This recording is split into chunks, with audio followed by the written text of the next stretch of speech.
قال يا بني لا تقصص رؤياك على إخوتك فيكيدوا لك كيدا.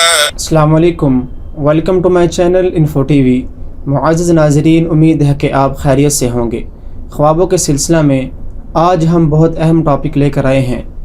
آج ہم ان دو خوابوں کے بارے میں جاننے کی کوشش کریں گے. وہ ایسے دو خواب ہیں کہ جن کو دیکھنے والا اکثر بیمار ہوتا ہے. اکثر دیکھنے میں آتا ہے کہ جو انسان ان دو خوابوں میں سے کوئی خواب دیکھتا ہے یا پھر دونوں خواب دیکھتا ہے، وہ انسان اکثر بیمار ہو جاتا ہے. وہ آج میں آپ کو سامنے وہ دو خواب بیان کروں گا اور ساتھ ان کی وجوہات اور علاج بیان کروں گا. پہلی بات تو یہ کہ انسان مختلف خواب دیکھتا ہے. کچھ خواب ایسے ہوتے ہیں کہ وہ بیماری سے شفا کی طرف اشارہ ہوتا ہے، اور کچھ خواب ایسے ہوتے ہیں جن کا شفا سے بیماری کی طرف اشارہ ہوتا ہے کہ انسان اچھا بھلا ہوتا ہے، تندرست ہوتا ہے، صحت و توانا ہوتا ہے، لیکن جب اس کو وہ خواب آتے ہیں تو وہ انسان بیمار ہو جاتا ہے.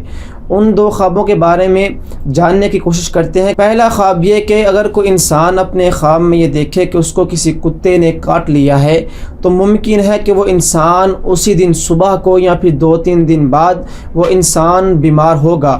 اس بیماری کو ہم جسمانی بیماری نہیں کہہ سکتے، وہ انسان روحانی بیماری کا شکار ہوگا.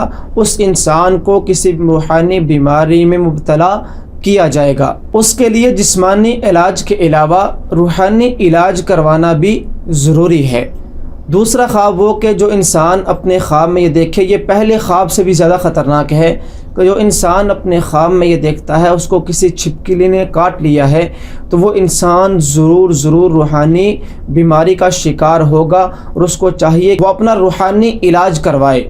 اب ہم اس کے علاج کی طرف آتے ہیں کہ پہلی بات، اگر کوئی انسان ان خوابوں میں سے کوئی خواب دیکھ لے تو اس کو چاہیے کہ وہ اپنے صبح و شام کے اذکار میں کثرت کرے. وہ صبح شام کے اذکار میں پختگی اختیار کرے. وہ صبح شام کے جو اذکار ہیں ان کو باقاعدگی کے ساتھ ادا کرے. علاج میں دوسری چیز یہ کہ وہ انسان سورۃ البقرہ کی تلاوت کثرت کے ساتھ کرے. روزانہ کی بنیاد پر کچھ رکوع پڑھ لے، کچھ صفحات پڑھ لے، لیکن جہاں سے وہ چھوڑے اور اس سے آگے تک وہ اس کو مکمل کرے.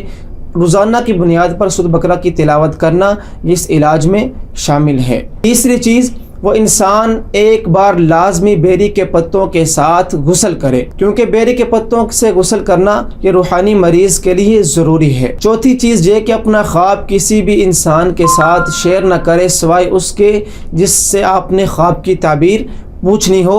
اور آخر میں یہ کہ وہ انسان اپنا کسی اچھے معالج سے دم کروائے، اچھے معالج سے اپنا علاج کروائے.